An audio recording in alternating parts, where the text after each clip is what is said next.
ജമാഅത്തെ ഇസ്ലാമിയുടെ നിർദ്ദേശപ്രകാരമാണ് ലീഗ് തീരുമാനങ്ങൾ എടുക്കുന്നത് എന്ന CPM നേതാക്കളുടെ അഭിപ്രായം അവരുടെ ആത്മസംതൃപ്തിക്ക് വേണ്ടിയെന്ന് സാദിഖ് അലി ശിഹാബ് തങ്ങൾ. തീരുമാനമെടുക്കാനുള്ള ആർജവം ലീഗിനുണ്ട്. SDPI CPM ധാരണയുണ്ടെന്ന് കോൺഗ്രസ് പറയുന്നത് വ്യക്തമായ തെളിവുകളുടെ അടിസ്ഥാനത്തിലാണെന്നും തങ്ങൾ പറഞ്ഞു. അതൊക്കെ ഓരോരുത്തർ ആത്മസംതൃപ്തിക്ക് വേണ്ടി പറയുന്ന കാര്യങ്ങളാണ്. അത് ലീഗുമായിട്ട് ഒരു ബന്ധവുമില്ല. ലീഗിന് തീരുമാനം എടുക്കാനുള്ള ആർജവം ലീഗിനെ സംബന്ധിച്ചിടത്തോളം എപ്പോഴുണ്ട്. മറ്റുള്ളവരുടെ ഉപദേശമോ നിർദ്ദേശമോ ഒന്നും സ്വീകരിക്കേണ്ട ആവശ്യം ലീഗിനില്ല. ലീഗ് എപ്പോഴും അതിന്റെ തീരുമാനങ്ങൾ എടുത്തിട്ടുള്ളത് ആദർശത്തിന്റെ അടിസ്ഥാനത്തിലാണ്. ആ കോൺഗ്രസ് ആരോപണം ഉന്നയിച്ചിന്റെ വ്യക്തമായിട്ടുള്ള തെളിവിന്റെ അടിസ്ഥാനത്തിൽ തന്നെ ആയിരിക്കും കോൺഗ്രസ് ഉന്നയിച്ചിട്ടുണ്ടാവുക. UDF ആ കാര്യങ്ങളെക്കുറിച്ച് ആലോചിച്ചിട്ട് തന്നെയാണ് സതീശനൊക്കെ ആ കാര്യങ്ങൾ പറഞ്ഞിട്ടുണ്ടാവുക. അതിലൊന്നും തെറ്റില്ല.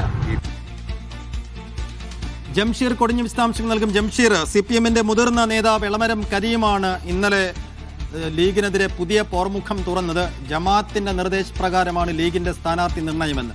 അതിനിപ്പോൾ സാദിഖ് അലി ശിഹാബ് തങ്ങൾ മറുപടിയുമായി എത്തുന്നു. ലീഗ് എങ്ങനെയാണ് പൊതുവിൽ ആ ആരോപണത്തെ നേരിടുന്നത്?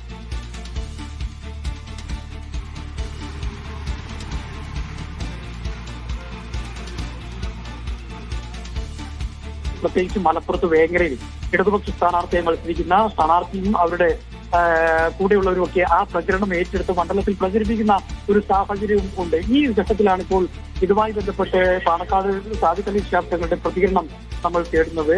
അദ്ദേഹം പറയും ഈ ആരോപണങ്ങളെല്ലാം തന്നെ പൂർണ്ണമായും തള്ളുകയാണ് അദ്ദേഹം. ഈ CPM നേതൃത്വത്തിന്റെ ആത്മസംതൃപ്തിക്ക് വേണ്ടി അവരോരോന്ന് പറയുന്നതിനപ്പുറത്തേക്ക് മുസ്ലിം ലീഗിനെ സംബന്ധിച്ചിടത്തോളം അങ്ങനെ ആരെയും കൂടി ഉപദേശങ്ങളോ മറ്റോ സ്വീകരിക്കേണ്ട ഒരു ആവശ്യം മുസ്ലിം ലീഗിനില്ല. മുസ്ലിം ലീഗ് ലീഗിന്റെ നിലപാടിൽ കുറച്ചുകൊണ്ട് ലീഗുമായി ബന്ധപ്പെട്ട കാര്യങ്ങളിൽ കുറച്ചുകൊണ്ടാണ് ഈ സ്ഥാനാർത്ഥി പ്രഖ്യാപനം നടത്തിയിരിക്കുന്നത് എന്നുള്ളതാണ്. പ്രധാനമായും ഇപ്പം KM ഷാജി അതോടൊപ്പം തന്നെ LKM സീറ്റ് നിശ്ചയിച്ചത്, അതോടൊപ്പം തന്നെ KM ഷാജിയെ വേങ്ങരയിലേക്ക് കൊണ്ടുവന്നത് ജമാഅത്തെ ഇസ്ലാമിക്ക് വേണ്ടിയാണ് അല്ലെങ്കിൽ അവരുടെ നിർദ്ദേശപ്രകാരമാണെന്നുള്ള ആരോപണമായിരുന്നു ഉന്നയിച്ചിരുന്നത്. എന്നാൽ PK കുഞ്ഞാലിക്കുട്ടി മലപ്പുറത്തേക്ക് മാറുന്നു. ആ സീറ്റ് ഒഴിവരുന്നു. അവിടേക്ക് ലീഗ് KM ഷാജിയെ പരിഗണിക്കുകയാണ് ചെയ്തത്. അല്ലാതെ ഏതെങ്കിലും ഒരു ആളുകളുടെ ഉപദേശങ്ങളോ മറ്റോ സ്വീകരിച്ചുകൊണ്ടല്ല എന്നുള്ളതാണ്. ഈ ആരോപണങ്ങളെല്ലാം തന്നെ തെരഞ്ഞെടുപ്പ് സമയത്ത് അവർ ഉന്നയിക്കുന്നതാണ്. ഇതെല്ലാം തന്നെ അടിസ്ഥാനരഹിതമാണ് എന്നാണ്. മുസ്ലിം ലീഗ് ഈ ആരോപണങ്ങളെ പൂർണ്ണമായും തള്ളുന്നു എന്നുള്ളത് തന്നെയാണ്. അതോടൊപ്പം തന്നെ തിരിച്ച് SDPIയുമായി ബന്ധപ്പെട്ടുള്ള ആരോപണങ്ങൾ അത് കൃത്യമായ തെളിവിന്റെ അടിസ്ഥാനത്തിലാണ് കോൺഗ്രസ് ഉൾപ്പെടെയുള്ളവർ ഇത്തരത്തിലുള്ള ആരോപണം SDPI ഡീൽ ഉള്ളത്